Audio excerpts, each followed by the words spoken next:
Ja runāju par daudzdzīvokļu māju atjaunošanu, tad to temps Latvijā ir ļoti lēns un nepietiekams, jo daudzdzīvokļu māju stāvoklis noveco ļoti strauji. Kādas ir būtiskākās izmaiņas, kuras varētu ieviest, un ko varētu darīt lietas labā, lai piesaistītu lielākas investīcijas un iedzīvotājiem būtu iespēja atjaunot savu dzīvojamo fondu?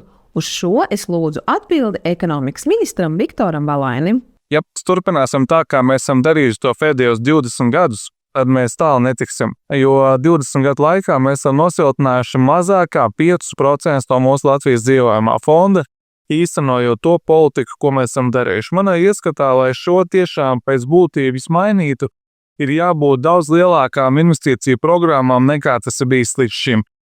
Manā ieskatā šīm programmām būtu jābūt ar vērtības apjomu aptuveni.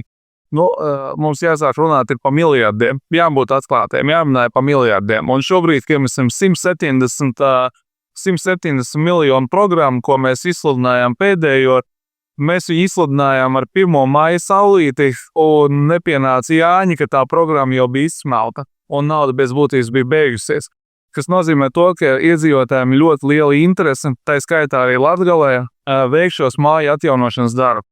Un tas, ko mēs šobrīd darīsim, mēs šobrīd radīsim cilvēkiem iespēju šos darbus izdarīt daudz lielākā apjomā.